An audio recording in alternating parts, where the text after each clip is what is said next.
Hi, 11th and 12th graders. We are going to finish up chapters 1 through 23 today.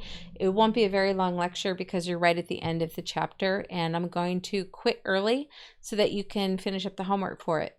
Because we're so near to the end of the book, just go ahead and keep your book. You don't have to turn in any homework at this time, but when the book is complete, I'm going to have you turn it in and I'll grade them all at once. Okay, so let's get started first of all with today's lecture. We're going to finish up this chapter. And we are on, whoops, I didn't do it. I hate it when that happens. Oh no, it took us all the way back to the beginning. I had it all set up, I swear. Okay, let's see. Now let's try it. Nope, we'll do it the old-fashioned way then. Okay, we have gotten quite far in this already. And we are talking about, last time we were talking about the issues with the jungle and other writers besides Upton Sinclair who started writing, and Roosevelt read those books very quickly, and he called them muckrakers, not because he didn't believe what they said, but it felt like all they were seeing were the bad parts of American society. They were never looking at any of the good at all, and there was plenty of good to see. And we're going to continue on that lecture today with Gifford Pinchot. I'm sorry I cut his face off there with my little side there. This was Roosevelt's chief forester. He published conservation articles in National Geographic and other magazines. And in addition, he served as chairman of the National Conservation Commission. So this is one of the good things that was coming out of America at this time, the conservation of our wildlands. Roosevelt was a hunter and he was an adventurer, and as a result he loved the American wilderness and wanted to protect it as much as possible. So it was a big part of the Republican ticket to take care of the national parks and to set aside public lands for the people to enjoy. The Hay-Benau-Veria Treaty, this is going to be really important. It's going to grant a zone for the United States that's 10 miles wide through the Panama Isthmus. Isthmus is just a small piece of land, has water on both sides. Within that canal zone that was granted in perpetuity, the U.S. was to be the sovereign of the territory to the entire exclusion of the Republic of Panama. Panama asked for help getting its independence from Colombia, which is at the very top of South America. The United States was more than willing to help them get that independence. It was, helping them get that freedom there. But there was already another country that was creating a canal through the Isthmus of Panama. The reason for it was because you can see on the map on the lower left side, it took quite a long time to get all the way around the South American continent. And to be able to cut through the Isthmus of Panama, that would save a lot of time and a lot of energy, a lot of miles. Because you have to remember that a lot of the ships were being run by coal and steam at this time. So we're talking about really good ways to save money. The country that was already set to make the canal was France, but France had to deal with the issues between the fighting between Panama and Colombia, but also the biggest issue was the disease. This area was all swampland. People didn't live there because of the swampiness of the land. It was infested with mosquitoes, and those carried yellow fever and malaria. So the United States, they offered to help Panama get their freedom in return for this 10 miles wide, 50 miles long path through the Panama Isthmus, which Panama gladly granted, with the understanding that this piece of land would belong to the United States forever and ever and ever. Okay, the United States would be sovereign of that territory. It would be United States property. So the United States paid for the mosquitoes to be wiped out, for that land to be made habitable. They paid for the carving out of the canal itself, because it was a bunch of swampland that had to be actually joined together. The building of all the locks, it takes 24 hours to get through this, which seems like a long time until you put it into perspective with having to go all the way around the South American continent. 24 hours doesn't seem like a whole lot then. And then also we would have to send personnel down there to maintain the locks of the canal and to maintain its safety, to make sure that nobody else tried to take it over, because the canal was really available for everyone to use in the whole world. No one would be excluded from using the canal. Now, George Washington Goethals was an Army engineer. He took charge of the Panama Canal project, and the Panama Canal was opened for use in 1914. Had a lot of people working on it, and a lot of people died, specifically in the early days, from disease, but he sent some people down there to help get rid of a lot of that disease. Let's see if we talk about them. No, I guess not.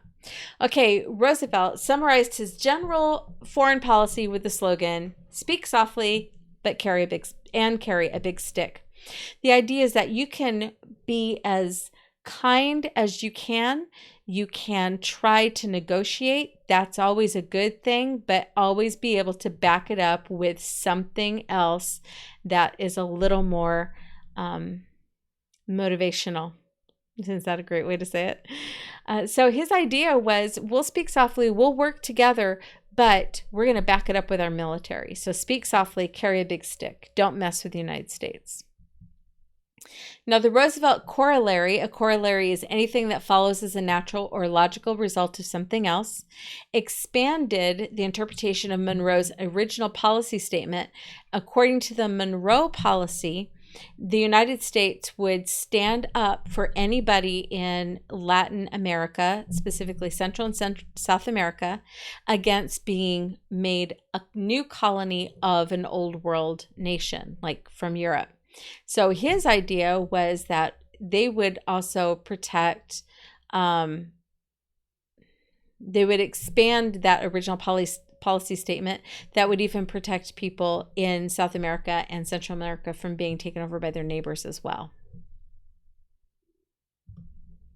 The Boxer Rebellion took place in early 1900 when a super patriotic band of Chinese nationalists rebelled against the influence of Western civilization in China. This was sparked primarily by the Dowager Empress at the time, who was very angry about the fact that much of her coastline had been taken over in a desire for the rest of the world to want to trade with China. China had some great stuff, and people wanted to trade with China to send that stuff around the world. When we look at the open door policy, there's a couple of different ways to look at it, and several people have been witness to it. At the very beginning, it was very anti-national Chinese. A lot of people were really very unkind, very racist toward the national Chinese. And as a result, you can understand the anger when these Chinese the Chinese bands would fight against the Western influence. And they called themselves Boxers. Actually, they were called that by the Europeans who were living in China at the time, because they would do these exercises to strengthen their bodies, and it looked like they were shadow boxing. So that's where they got that idea. The Boxer Rebellion did kill a lot of people from around the world who were in China, and the patriotic Chinese wanted them out. Now, in order to, I guess we're stopping with that. The Boxer Rebellion actually ended with an agreement between the Dowager Empress and the rest of the world that they would be a lot more respectful to her laws and towards one another in that open door policy. We're moving on to the Gentleman's Agreement, which has nothing to do with China. It has to do with the Japanese. Our president stepped in to negotiate between the Chinese and the Russians. There was called the Russo-Japanese conflict. The Russians had taken a piece of land in China that actually belonged to the Japanese, because they had fought for it and they had gained that territory in war. Now, the Russians were trying to take over that land because the way Russia was set up, they had a limited amount of land, even though they had a lot of land, and they had incredibly high taxes because their czar or czarina, whoever was ruling at the time, would basically just tax people on everything. So they would have really high taxes, and there was no way to get money flowing because whatever tax money was taken in wasn't put back into the economy. It was just used it was put in the treasury instead. They were using that mercantile system and feudalist system. So the Russians were always looking to get more land. So they were always invading their neighbors. Now, the Japanese didn't want that land taken from them because they were using it. And so they started to fight against the Russians, and the Japanese were actually winning.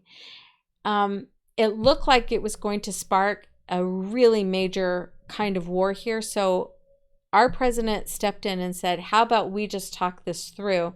And he was able to negotiate a peace between the Russians and the Japanese, making sure that the property went back to the Japanese who owned it at the time. Now, while he was negotiating that, there was also a gentleman's agreement or an understanding between Roosevelt and the Japanese emperor that the Japanese emperor was really upset that Japanese laborers in the United States were not being allowed to go to U.S. schools. They were coming in with the permission of the United States, but then they weren't given any of the rights of American citizens. So Roosevelt said, okay, here's what we're going to do. We are going to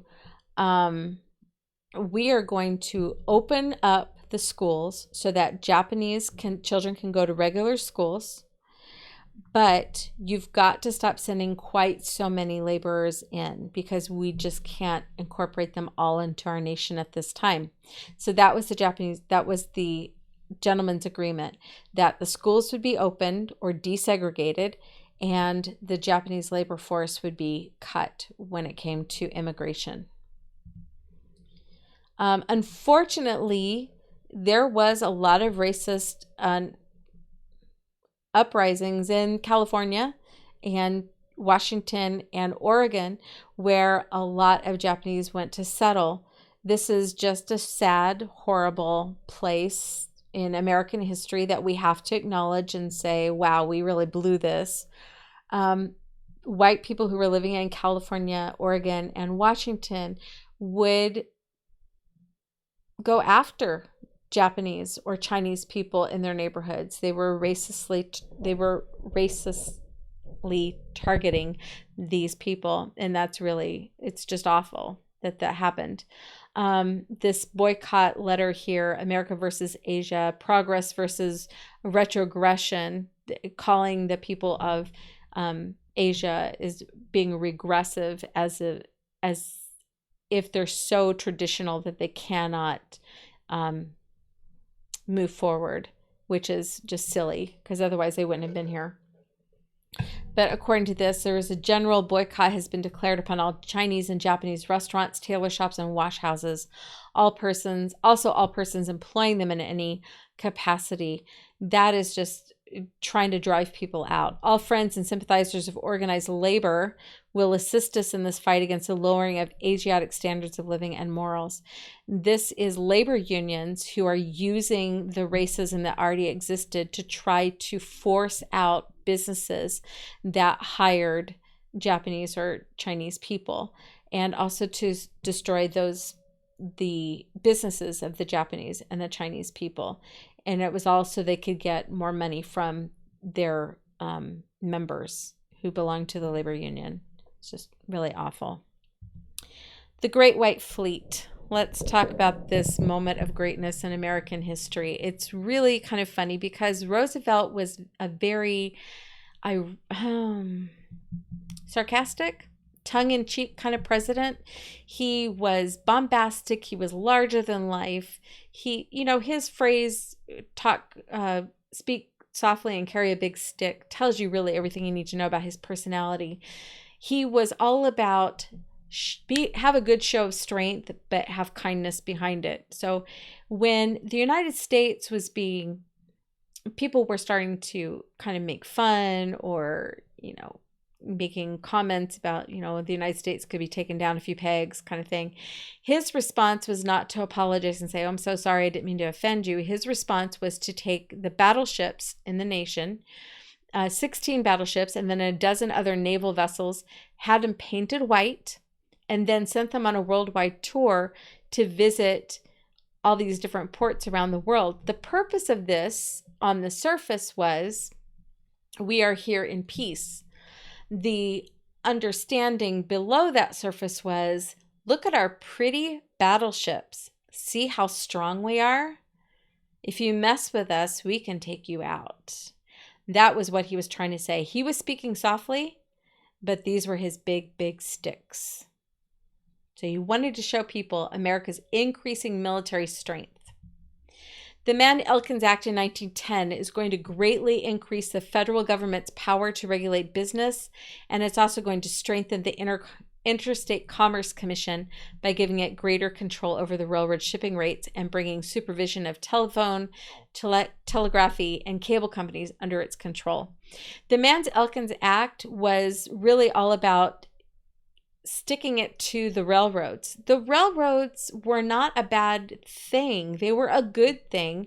The problem was some of the people who ran the railroads were looking to make money any way they could, and they were raising prices so high that people could not use them and make a living. Farmers in particular were really, really frustrated by the fact that they had stuff that they needed to sell, and the railroads were jacking up the prices so high that they just couldn't seem to make a living. And so they approached Congress and said, you've got to do something. You've got to control the railroads. And that's exactly what Congress tried to do. The problem with this is that Congress got really, really into a lot of areas that it didn't need to get into. For instance, it really did not need to control all the shipping rates. It didn't need to bring telegraph, telephone, and cable companies under its control. That had absolutely nothing to do with the high price of goods coming into onto the railways. A lot of this probably could have been settled privately among private businesses, but the federal government stepped in and they took over a lot of control. They were asked to take a little, they took a lot, which is really how governments tend to do things. Thomas Woodrow Wilson became president in 1912. He was the third progressive administration in a row. You had Roosevelt, who was progressive and yet conservative at the same time, and then Taft, who was handpicked by Roosevelt to be the next president, but Taft did not do as good a job as Roosevelt. Roosevelt was speak softly, carry a big stick, let me show you my military might, and let's get along, because if you don't, we can crush you. With Taft, his whole thing was, his thing was, I want you to be my friend. Let me give you money to invest into your country, and then you will trade with me and we will become very close that way. His plan did not work out nearly as well as Roosevelt's did. As a result, during this election year, Woodrow Wilson was not the favorite. In fact, he was kind of the underdog. Nobody really liked him or wanted him. He was the former president of Princeton College. He had single-handedly worked really hard to resegregate Princeton. The Black people were allowed to attend Princeton before he became president. He got rid of them. He did not believe in desegregating troops. He was absolutely, firmly racist. He was not ashamed of his racist outlook. Now, occasionally your book will say that he made a quote about the Bible. Yeah, and he also taught Sunday school. That doesn't mean he wasn't a bad guy. He absolutely was. He was absolutely a racist. It was the exact opposite of the way Roosevelt and Taft saw people. Roosevelt and Taft both worked for civil rights. And Wilson did not. He was anti-civil rights, couldn't stand anybody who was not a white American. So how did this guy get elected? Well, because Roosevelt, who had served 2 terms and then said, I'm going to retire. I'm leaving. I'm kind of over. I need a break from being president. I'm kind of over it. He went off to do some big game hunting, but he still followed American politics, and he was not happy with the way Taft was running the country. And it started a rift between these two men. And as a result, Roosevelt, after 4 years off, said, okay, buddy, I'm going to come back and I'm going to get the country back on track. And so he told the Republican Party, I want to run for president. The Republican Party said, no, you already served 2 terms. And at this time, you could serve as many terms as you wanted. They said, we're not going to throw over our current president to have you be the next candidate. So we are going to be backing Taft. Besides, he's a lot easier to control than you were, which is one of the reasons the country was having a hard time. So Roosevelt said, well, if you don't choose me to be the presidential candidate, I will start my own political party and I will run as another party. And they said, yeah, go ahead. So he did. He ran on the progressive ticket. Now, somebody asked him, don't you think you're getting a little old to be doing this? He's like, I'm not old. Are you kidding me? I'm as strong as a bull moose. And from then on, it was called the Bull Moose Party. So now we had Taft, who was backed by the Republican Party. You had Roosevelt, who was backed by the Bull Moose Party. Roosevelt was much more progressive than Taft was, but people were all kind of right in the middle. They were in the middle ground there. They were moderates. And then you had the incredibly leftist, racist Wilson, all the way on the left. So what ended up happening when people went to the polls and they voted, the people who were moderates and conservatives voted for Roosevelt or Taft. And it weakened, or what we call split, the vote. And the majority of votes ended up going to Wilson, to everybody's shock and dismay. So Wilson became the next president of the United States. One of the first things he did was to have shown in the White House a racist piece of propaganda pro-KKK called Birth of a Nation. And if you remember all the way back in junior high when you read Having Our Say, remember that the Delaney sisters were planning to go to protest the showing of Birth of a Nation in New York, but they were really angry about the fact that it had been shown in the White House, this propaganda film for the KKK. Okay, so let's talk about the Underwood-Simmons bill. It provided for a downward revision of the tariff. That means the tariff is already set at a higher point. This is going to lower the tariff a little bit by little bit. This was one of the most significant tariff acts in American history. It's really unusual, very, very, very unusual for a tax to go down. Okay, so this provided, unfortunately, they lowered the tariff and instead added an income tax idea. So this provided for an income tax. The income tax was then graduated or progressive so that those with higher incomes had to pay a higher rate.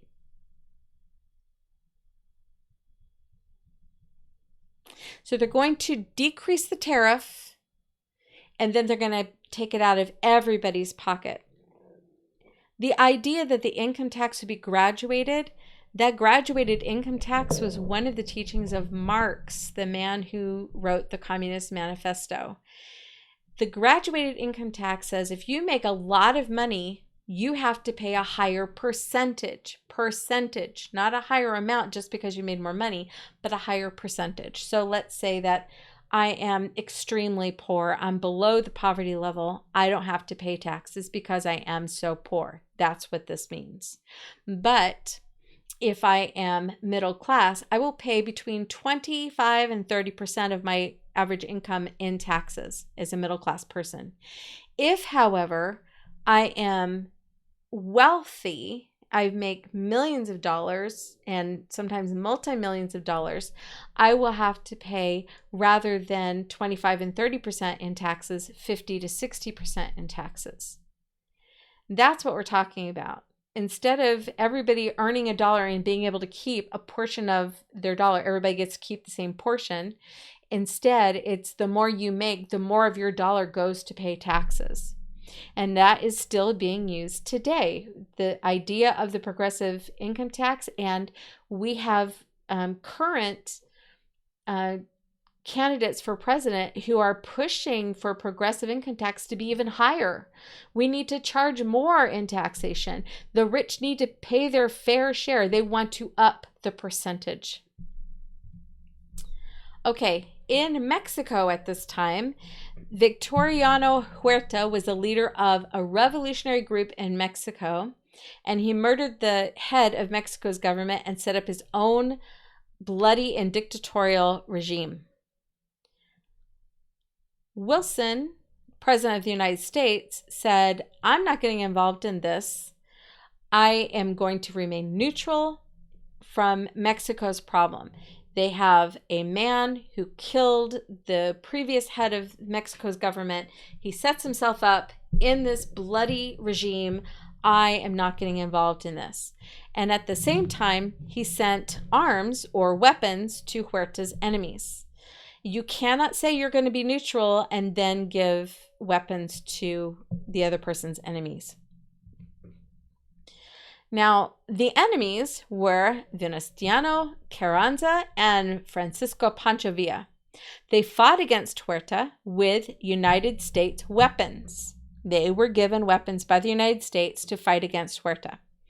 Carranza took charge of the Mexican government, and Pancho Villa turned against him. Why did he turn against him? Because as far as Carranza and Pancho Villa were concerned, they were partners. They were working together to get rid of Huerta. They had been allies of the United States together, and so it just made sense that they would rule together. But when Carranza took the top job, that made Villa really, really angry, and he turned against Carranza and wanted to see him smushed so he could become the new head of the Mexican government. So how is he going to do that? How is he going to hurt Carranza in such a way that he will be taken out and that Villa will become the next head of the Mexican government? Oh, he had a sneaky plan. Villa decided that because the United States had supported both him and Carranza, that he was going to make Carranza look bad in the eyes of the Americans. So what he did is Villa murdered 18 Americans on U.S. soil. Now, he didn't start there. He actually started in Mexico. In Mexico, there were Americans who had businesses built in Mexico. They were hiring Mexicans to work in those businesses, and they were giving a portion of that money in the form of taxes to the Mexican government. But the businesses were actually owned by Americans. So Villa started first in Mexico, and he killed off American business owners, people who ran businesses in Mexico. Then he crossed the border of the United States, and he killed 18 Americans in New Mexico on U.S. soil. He crossed the border and attacked Americans on American soil. That is an act of war. That was an attempt to provoke U.S. action against Carranza. He was trying to make Carranza look bad, and so the United States would attack Carranza. Now, Wilson sent 15,000 Americans under the command of General John Pershing into Mexico to capture Villa because he was the one who had committed the murders. Villa escaped, and American forces had to abandon the pursuit, but it looks like Villa was given a homestead, a place to live, and he was allowed to live there without harassment for about 3 years, and then he was assassinated. Okay, back in the United States, the 17th Amendment came up for the direct election of senators by the voters. This was not what the Constitution had planned. This is not what the authors of the Constitution meant when they created the original reason for the Senate. The Senate was supposed to be the representatives of the states themselves, the state governments, to the United States government, to the central government. That was the whole point of the Senate. The Senate's job was to be the representatives between state and federal government. Because of issues of corruption, a lot of people in the United States said, we cannot trust our state governments anymore. Well, that's a problem. You need to then vote out people in your state government if you believe that they are corrupt.